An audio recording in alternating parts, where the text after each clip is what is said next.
Hello, viewers. I'm SB, And I'm Amabel. and welcome to Disco Elysium. Do you have something you want to share with the class already? No, I'm just real excited about this because Okay. you told me we were going to do this um like a year ago. Yeah. Yeah, we had obligations. We had things to get out of the way first, but So I've been looking forward to this. okay. So this is a game that I have played before on this very channel, no less. hmm But you are quite unfamiliar with it, right? Yeah, I'm only familiar of it via like internet osmosis. Like, would it be okay if I told you the things I know about it? Yes, I think that would be very helpful actually. Okay. So I know that you play a cop, but the Yep. cop is like a mess. Yes, also true.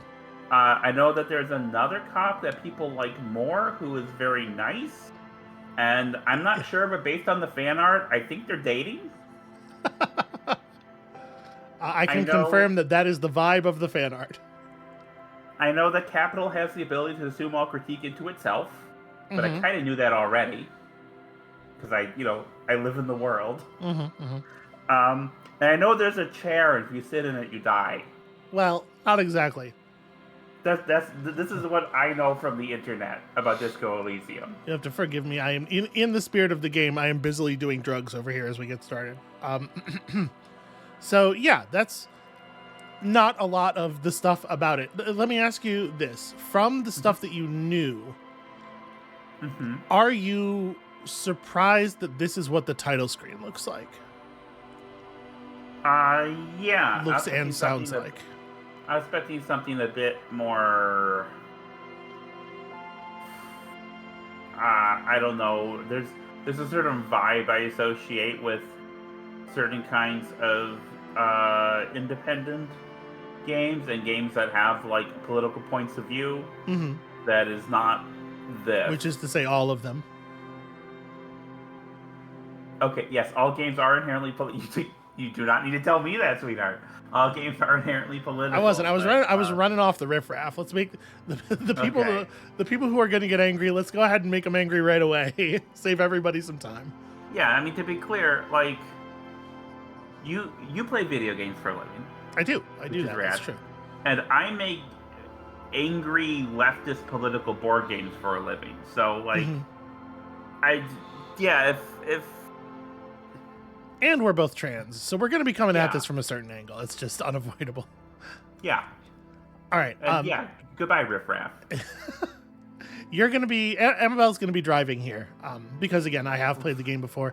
I'm going to be trying to participate in and evoke conversation while steering as little as possible.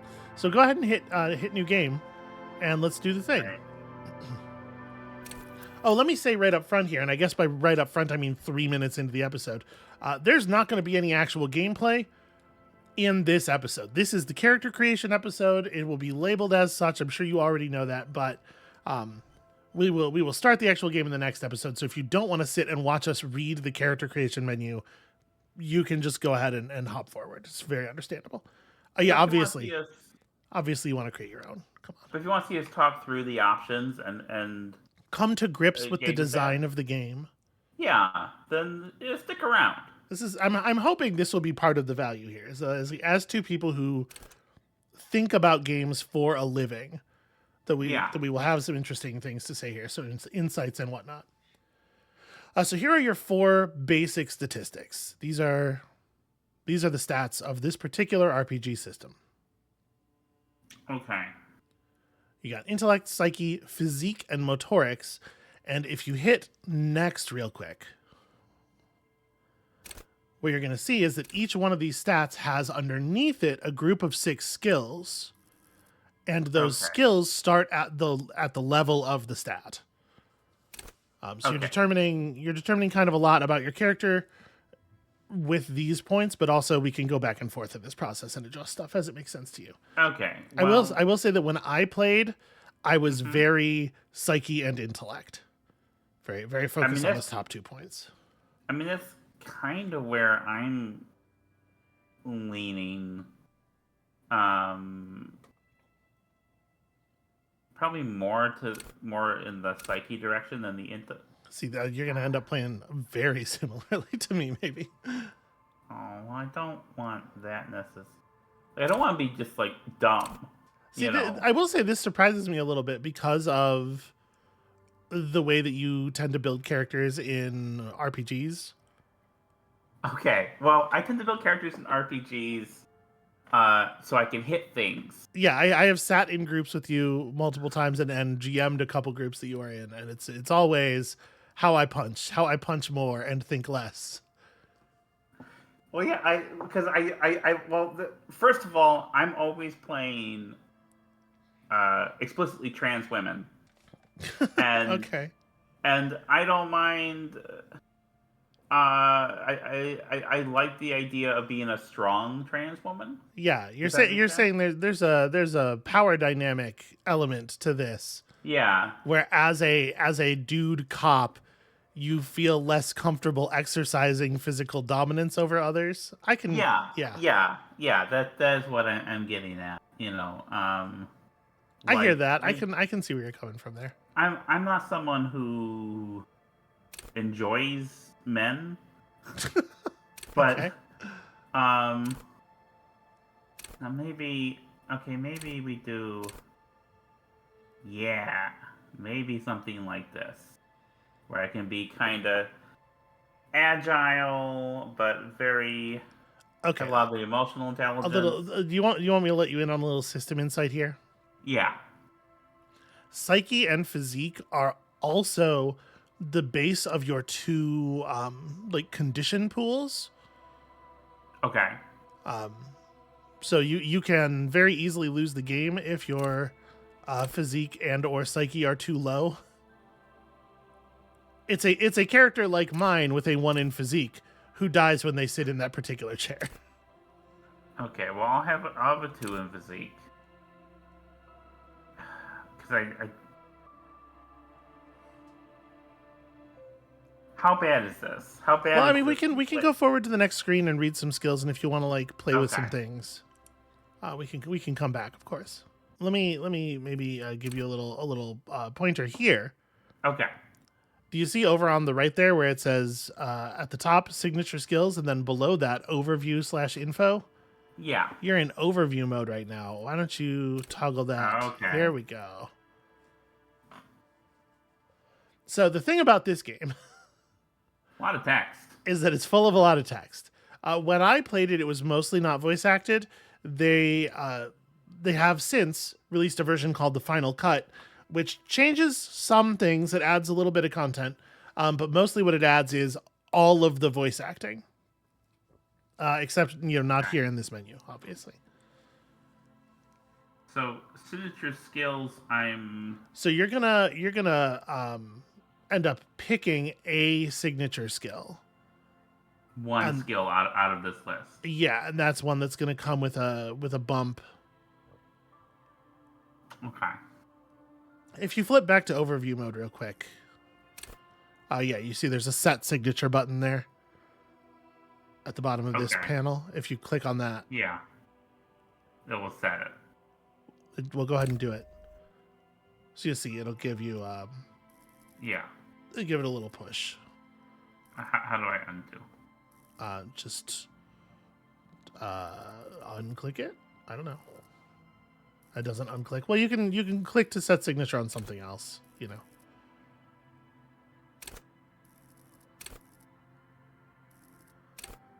Okay. Like that. Okay. Yeah. So it improves the skill itself, and then it adds an extra empty bubble to all of the other skills associated with that stat. Okay. So I know we have 20 here to look at. That's but I'm gonna did I do that right? Nope, it's 24. Math is not my strong suit. Okay. But I would say the thing that draws me, if I to narrow it down slightly, we can look at all of them. That's fine. Mm-hmm. I've got a whole episode to do it, but definitely something more in the psyche, emotional range. I think is where I'd be like most interested playing. So let's look at some of these. Can you do me a favor, sweetheart? What's that? Can you read them to me? Okay, sure. All of the text. Sure. Yeah. All right. This one? Yeah. Yeah. Start with logic? Okay. Oh, I'm sorry. I thought it was on. There we go. Volition. Okay. Cool for sane people, well-adjusted cops, the non-suicidal. So, yeah, volition's important. Volition urges you to be a good guy to yourself and to others and to yourself. It enables you to resist temptation, be it in a bottle, between a pair of legs, or at the end of an iron barrel which promises oblivion. Heavy subject matter in this game, by the way. Just volition gives you the will to finish the investigation, improving your morale, one of the 2 health pools of the game. So technically the health pools are based on volition and endurance, not psyche and physique, but psyche and physique are how you set your base volition and endurance. Okay. At high levels, volition makes you hyper sane. When you're about to get funky, it keeps you normal. It's a bit of a party pooper. At low levels, however, you'll have little morale. Without it, you'll be a profoundly unstable cop, falling apart at the seams as you make irreversible mistakes. All right. Are you familiar with Inland Empire? I'm familiar with the David Lynch film Inland Empire. Yeah, that's what I'm asking about. I haven't seen it, but I'm familiar with it. It's Okay, familiar with it in a way. It's the one David Lynch film I haven't seen. All right. Cool for dreamers, paranatural investigators, mental creators. Inland Empire is the unfiltered wellspring of imagination, emotion, and foreboding. It enables you to grope your way through invisible dimensions of reality, gaining insight into that which sight can't see. What's really going? What do these enigmatic riddles mean for the world fate? At high levels, Inland Empire animates the inanimate. You'll have conversations with your clothing, conversations that may change the course of the investigation, if you're not thrown in the loony bin first. With low Inland Empire, however, you'll be void of imagination and character. And then how will you shape the cosmos? Empathy is cool for judges of character, interviewers, interrogators. Empathy breaks into the souls of others and forces you to feel what's inside. I like the way that it's sort of positioned as a crowbar that affects the wielder. Like there's an element of violation here in both directions. Yeah. It enables you to notice social cues others may miss. Perhaps a hidden sadness you could coax out a little more, a strange joy from someone who should be bereaved, or a hidden resentment that could return to harm you later. At high levels, empathy really puts you in other people's shoes. You'll cry for their sorrows, punch walls to relieve their angers, and be an even more unstable cop. With low empathy, however, you'll be an ungainly beast, unable to talk to anyone without upsetting them. So you will notice that a lot of these descriptions definitely come from like an investigator's point of view. The values of empathy here are very much like, how could I use this to solve a case? Yeah. Authority. Cool for leaders, experts of psychological warfare, and respect junkies. Authority urges you to assert and reassert your dominance over those around you. It enables you to understand the power dynamics of groups of thugs, know how far you can push a perpetrator, and how to establish control of situations. At high levels, authority demands respect. Even a perceived slight could send you into knee-breaking mode. With low authority, however, you're forever in awkward situations, like when you suffer psychological breakdowns after you yell at teenagers and they laugh at you.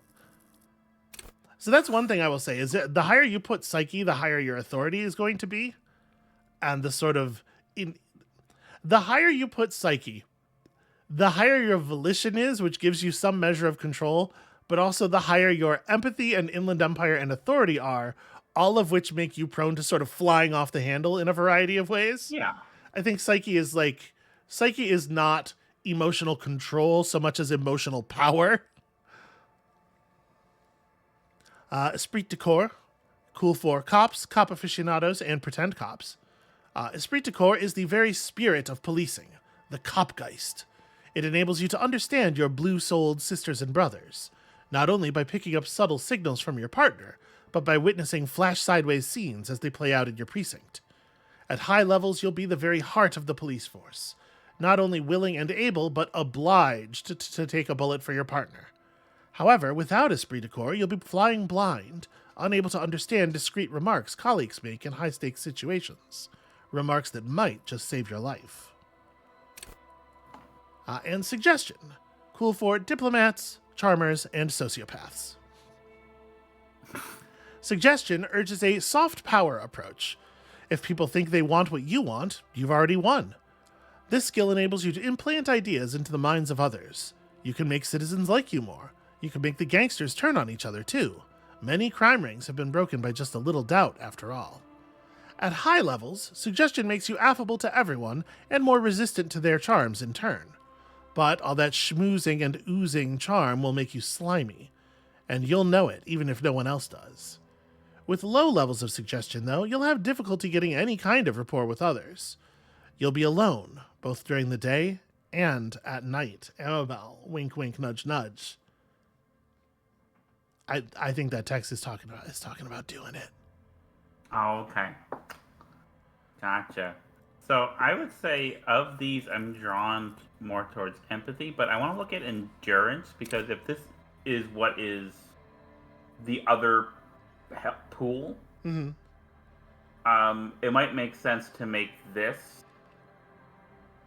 Yeah. a signature skill Yeah. to boost that because it's low. Okay, I have a couple of things I want to put forth here. First of all, Yeah. I ran a pretty psyche-dominant game with empathy as my signature skill for the series of this that's already on the channel. Okay. So I might suggest for the sake of the fans that we try something that has a little bit of a different flavor. Okay. Not that I want to bend your playthrough too much. I said I was not going to try. I was going to try not to steer very much, but for the purpose of the show. Also, I'm curious what you think of just the design of the stats that the skills here that we've seen so far. Like in a lot of games, psyche, the empathy, whatever the empathy skill or stat is, has a real automatic moral goodness about it. Yeah, and this one, there are pluses and minuses to each of these, and it's also filtered through how they can be used. Well, yeah, I think it's a really it's a much more interesting and nuanced sort of examination of what each of these things really mean. What exactly is it you are enabling by giving yourself a great deal of emotional, quote unquote, intelligence, or perhaps emotional stamina or whatever. Anyway, endurance here. Cool for fighters who can take a hit, lookouts who don't sleep, and human batteries. Endurance is your metabolism and circulatory system. It improves your health, one of the two health pools in the game. Health pools is probably a bad term if one of them is called health. It enables you to survive being a cop. Who cares if you can't aim a gun if you can take a few bullets? Why be afraid of drugs that hurt your health if you're a very, very healthy man? At high levels, endurance enables you to take a few knocks to the head, enjoy a greater quantity of drugs, and shake off a few cardiac arrests. It makes you a powerful man who looks down on the weaklings who can't keep up. However, cops with low endurance are likely to struggle. The body is frail already, and the flesh of a cop will often be tested. And if it doesn't pass, it dies. Can I make the suggestion that we maybe actually read all of them? Yeah. Fucking in for a penny? Okay. Do you want to finish in physique? Yeah. Let's finish in physique. All right. Cool for unstoppable fighters, guys who won't die, and masochists. Who doesn't love a little pain threshold? Pain threshold ignores damage, so you can push on, bloodied and crawling, to the bitterest end. It enables you to negate damage you would otherwise take, even mental pain, like heartache and loneliness. In fact, these things can become a thrill you seek out and perversely revel in. At high levels, pain threshold turns in on itself in a seriously unhealthy way, with full-on self-destructive behavior. With a low pain threshold, however, you will suffer too easily. Even a slap from a teenager will make you whine and complain. So yeah, the fact that this is talking about mental and emotional pain threshold as well, I think is a thing that's part of the reason that I wanted to read these all is because a lot of them do manifest in ways that you might not expect. Yeah. Physical instrument is cool for muscle men, bare knuckle brawlers, and gym teachers. Physical instrument is not only your muscles and your skeleton, but your ability to use them effectively. It enables you to do push-ups, sit-ups, knockout punches, and 360-degree spin kicks. Can't do any of those. It's a one-size-fits-all solution to thriving and surviving in a physical world. At high levels, physical instrument breaks doors, chains, and bones, and it makes you laugh at the namby-pansies who can't. Namby-pansy is a weird sort of combo insult. You'll be manned up, encouraging others to curl iron until they're manned up too. At low levels, however, you'll have a hard time arresting anyone who isn't infirm or already dead. Indeed, engaging in physical confrontations could leave you in either state.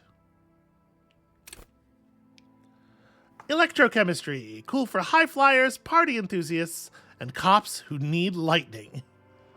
Electrochemistry is the animal within you, the beast longing to be unleashed to indulge and enjoy. It enables you to take drugs with fewer side effects. It also enables you to better investigate lurid matters. If you need to understand a chemical breakdown, or talk to someone who's blasted out of their mind, or understand sexual dynamics, electrochemistry is there to guide you. At high levels, electrochemistry makes you a man of unrestrained pleasure, an unrepentant Lothario who leers at people with a bottle of speed and a plastic bendy straw in either hand. But with low electrochemistry, you'll be too innocent to be effective. Without a working knowledge of drugs and sex, the city will be difficult to understand. That's really interesting to me that they're locating that kind of knowledge of those dynamics within this. Yeah, this is the thing. This is not a game where you play like the cop who can talk to people or the cop who solves every problem by punching, because you're in a fucking like society. Yeah.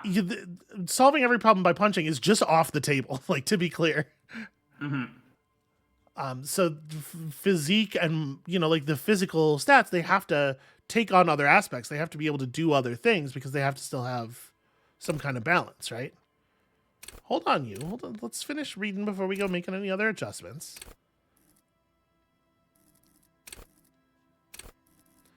Shivers, cool for city lovers, the wisest of the streetwise, the genuinely supranatural. Shivers come when the temperature drops and you become more keenly aware of your surroundings.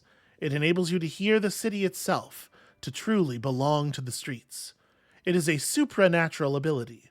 Old wrongs play out in present time, scenes across the city happen in front of you. But who is speaking to you? At high levels, Shivers may make you seem mad to the outside world. As you listen to the city, you don't listen to others. Your superiors may begin to worry. With a low Shivers, though, you will seldom hear the city speaking to you. And if you cannot hear it, how can you ever save it? This is like the Daredevil skill, I feel like. Okay. And of course, Half-Light. Cool for high-strung investigators, shoot now, ask questions later cops, and surprise haters. Half-Light is your fight-or-flight response. It enables you to sense the way situations are about to turn. It injects palpable fear into your heart. Fear that urges you to act before it's too late to act ever again. Fear that makes you frighten others. It is the aggression that lets you squeeze every last drop of information out of a witness. At high levels, Half-Light makes you ultra-attuned to the world. It is perpetual fear of your own shadow, of someone else's name or scent. You'll be ready, always, to pounce and physically interrogate passers-by. At low levels, however, you'll find your survival instinct is lacking, and your methods limp-wristed. Those who respect violence will not respect you. Half-Light and Authority have a lot in common, vibes-wise, I feel like. Yeah. Okay, so logic is fun. The intellect skills are designed in a really fun way, I think. So logic is cool for analysts, pure rationalists, obviously logicians. Don't you love pure rationality, Amabel? Logic urges you to analyze the living daylights out of this case. It enables you to piece evidence together, detect inconsistencies in statements, and impress everyone with your astonishing conclusions. It's the bread and butter of many a detective. At high levels, logic will be able to solve even the most complicated puzzle. You'll be very proud and thus susceptible to intellectual flattery, for those blinded by their own brilliance often miss important clues. With low levels of logic, you're going to have a hard time solving even the simplest puzzle. Even if you find the pieces, good luck putting them together. So yeah, the way that having like a high logic, or you'll see this with a number of the intellect skills, the way that having high values in these sort of makes you so turned inward and self-impressed that you miss things around you potentially, I think is really interesting. Yeah. Encyclopedia makes you a know-it-all, cool for thinkers, historians, and trivia freaks. It turns your mind into a database of facts. It enables you to draw on these facts innately, offering a wealth of background knowledge to all things related and unrelated to your case.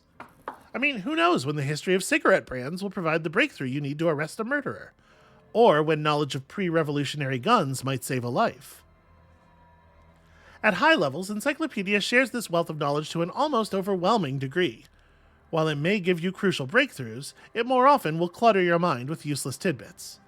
With low levels of Encyclopedia, though, you'll be forced to work with only the clues in front of you. Without any background knowledge, comping is going to be tough stuff. Rhetoric is, of course, cool for ideologues, conversationalists, and would-be politicians. Rhetoric urges you to debate, make intellectual discourse, nitpick, and win. It enables you to break down arguments and hear what people are really saying. You'll spot fallacies as soon as they're used. What exactly did the waiter leave out of their testimony? What was that dancer trying to divert you from? Was that double entendre intended, or did you just get an accidental lead? At high levels, rhetoric will make you an impressive political beast, one whose beliefs are impenetrable. Which is to say, one whose mind will not change, one who will calcify. With low rhetoric, though, you'll have a hard time shooting down any argument. Nailing people to their testimonies will be nigh impossible. That's not how that word is spelled.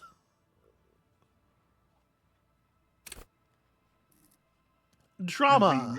Nay, there are horses involved. Yeah, I'm sorry, I didn't tell you. Everyone in this game is a BoJack Horseman-style horse person.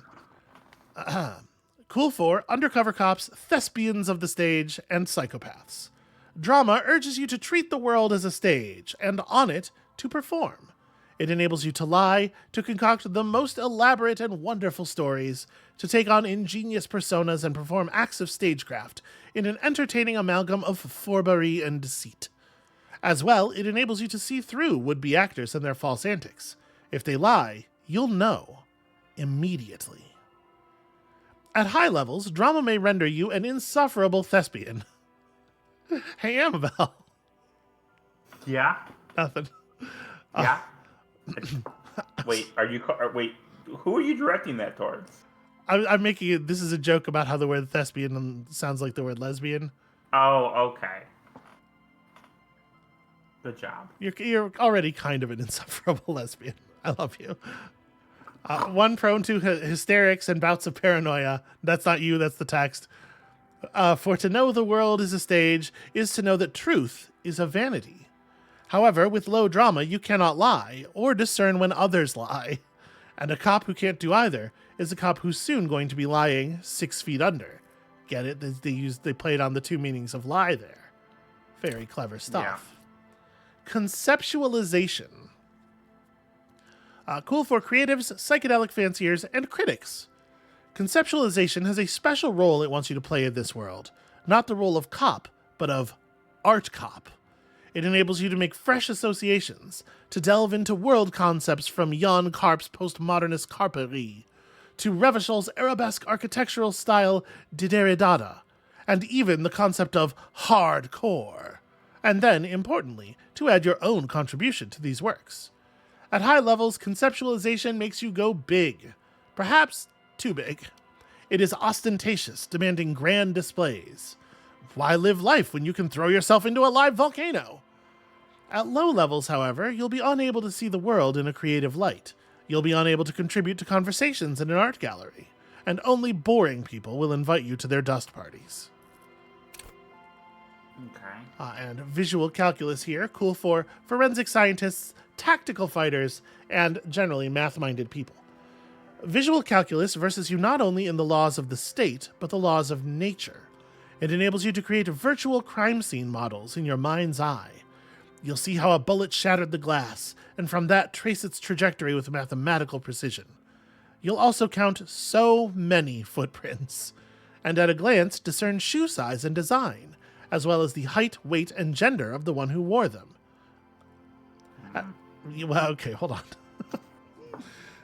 You'll make some assumptions about the biology of the people who wore them. That's better. At high levels, visual calculus makes the world reveal its secrets to you. But you may be so absorbed by your mind diorama you don't notice as crooks steal your pants. However, at low levels, your mind's eye will be blind. Reconstructing crime scenes will be difficult without outside help. All right, so this is my design. Yeah, that is absolutely the Will Graham skill.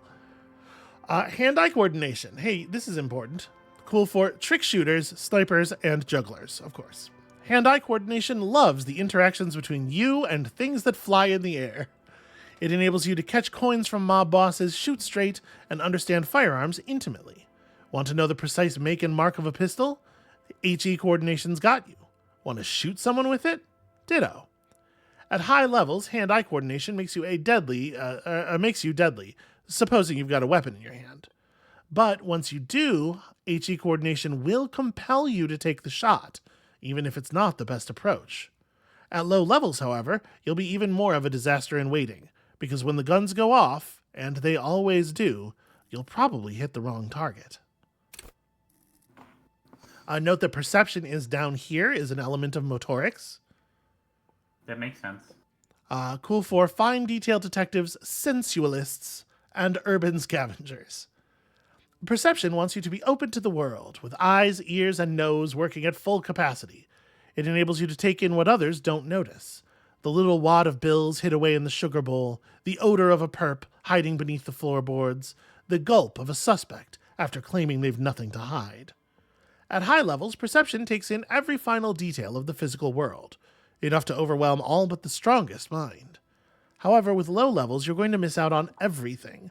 After all, you can't arrest what you can't see, hear, or smell.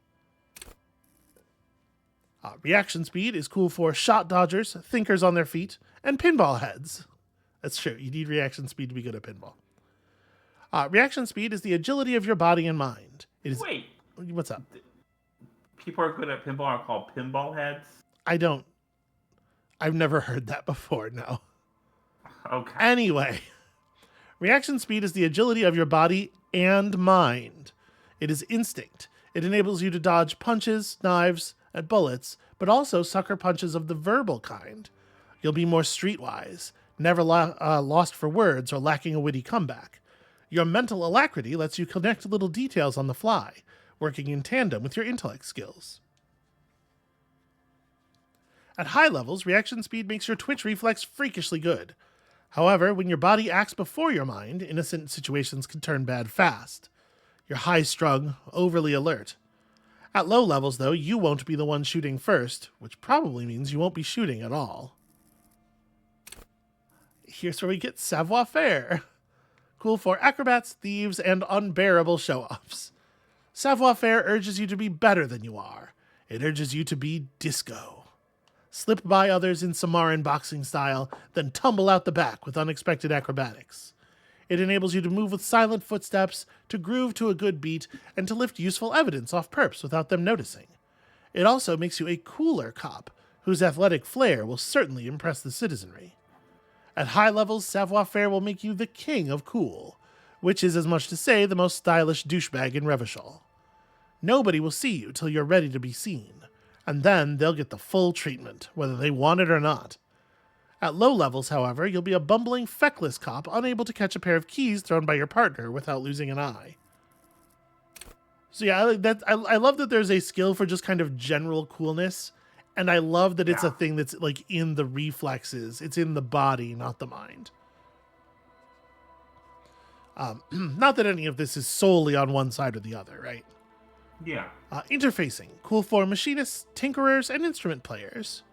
Interfacing wants you to connect to machines, to use and improve them, because that makes you a better human organism. It enables you to understand interactions with machines, be that how to repair the motor of a Kanema motor carriage, how to analyze the way a suspect used a pen, or how to refigure electrical circuits. It even lets you steal keys off a keyring without being noticed. At high levels, interfacing will isolate you from society. Why bother with people when you can talk to machines? Why bother with things like money when you can just pocket that display sandwich? At low levels, however, you'll have a crucial part of the world cut off from you. People use machines to commit crimes all the time. If you can't understand how a crime was accomplished, how can you solve it? And finally, composure. Cool for card players, military fetishists, and cool people. Composure wants you to not crack, or at least it wants you to not crack in front of other people. It enables you to put up a strong front. It keeps your emotions hidden from the world and helps you read the body language of others, to sense the cracks in their own composure. As well, it keeps you looking good while you do it. You'll rock that disco outfit a lot more if you don't slouch. At high levels, composure makes you tuck in your gut and maintain a stern expression. Even lying in bed late night when no one else can see you, you'll have to keep it up. You'll never be able to stop. With low composure, though, you'll always be the first to crack. Every cop's got a point when all that fear and rage comes spilling out, and the ones who unleash it don't stay on the force much longer. Boy, what a world. Yeah. Perhaps worse still, you won't even make the ranks of fashion police. So Okay. It's a lot more complicated, I think, than it looks if you don't actually read the skills, right? Yeah, which is why There's a lot of stuff that is in places that you might not expect. There's a lot of these skills that are more complicated than you might think. And I'll tell you, as you were reading them, and it was getting into like the positives and negatives of each. I felt like the sting of like loss aversion, and so that's when I went to 3-3-3-3. And I don't think that's right. I don't think we should just do middle of the road. We should go somewhere, something crazy, take some risks. Okay, yeah, I'm into it. What I would like to suggest, and this is ultimately your playthrough, but I would like to suggest what if we went above average physique? Because that's like the one place that I really never was during my playthrough. All of my red skills were always really poor. And I think that there's a lot of interesting stuff going on there. Like Shivers is really, really legitimately interesting, right? Yeah.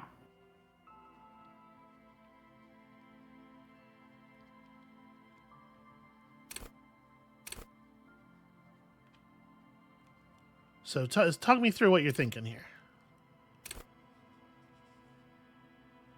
Like Well, 3-4-4-1 feels like it's just like a lot of endurance, right? It's going to be hard to shake you. Who is the character we're building? Well, I'm trying to think like what is like. I'm trying to think what is the thing the person's bad at, and is a thing that I will find endearing, and like, Yeah, the cop I built for my playthrough definitely was sort of a Dirk Gently type. I don't know who that is. Okay, he's a Douglas Adams character. It's everything is connected. The vibes of the universe will help us solve this. So there's like a little bit of new aginess in there, and just sort of like always more open, always more intellect, always more psyche. Yeah, and like again, that's kind of my natural inclination. It's like like playing someone that's dumb, that's like actively incurious and unintelligent doesn't appeal. Someone who is not great with people, either because they're an asshole or just not very sociable. That feels like it just closes a lot of doors. Someone who's like really weak seems fun to me, but I also don't want to die in a chair. Someone who's clumsy though. There's something endearing about clumsiness. I mean, you've seen. I mean, I date you. I Okay. love you, but you're a little clumsy. Oh, I'm sorry. I'm What? clumsy. Oh, this is You about hate me. me. No, I I'm saying. I I, thought that was turning into you are familiar with me, and so you know how clumsy I am. we are both very clumsy, All right. and I find it Okay. very charming. I'm not roasting you, I to be feel a clear. little roasted. I'm sorry. I I don't necessarily think low intellect is like incurious here. Especially like I think it's sort of like an inward curiosity, I think intellect. Again, like I said, when you have high intellect skills, they tend to I don't know. why don't we try? Why don't we try? Hmm.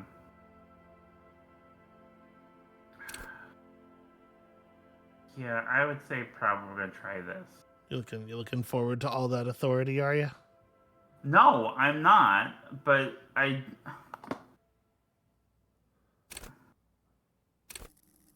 not. But I'm looking forward to like the empathy and the.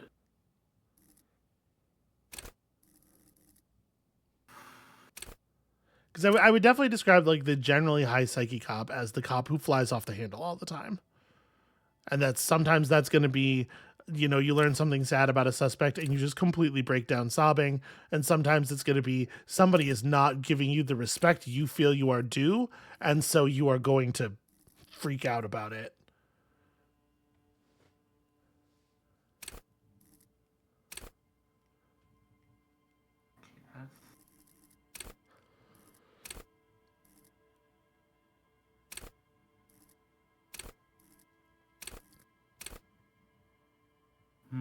So what are you thinking about for a signature skill here? I think because my physique's already pretty good there, I'm gonna try something that is more in the mind than the body. Okay. Um,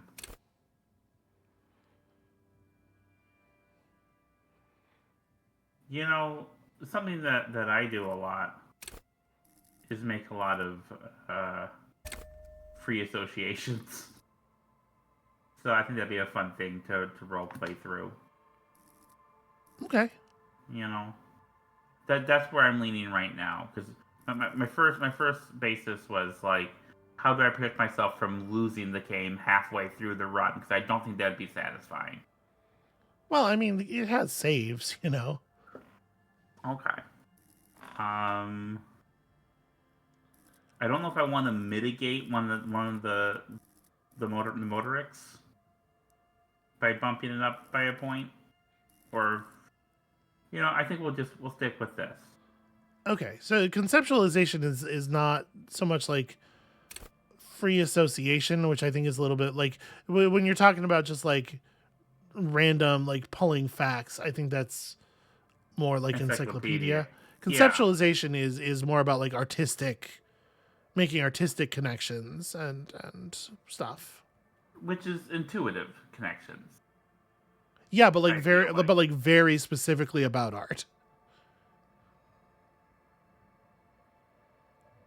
Okay. Not that I'm telling you not to do this, because this could still be I like that. Okay, yeah, like that's a fun thing. Okay. All right, here we go. Oh, is that it? So yeah. Is that all? So that's all character creation. Yep.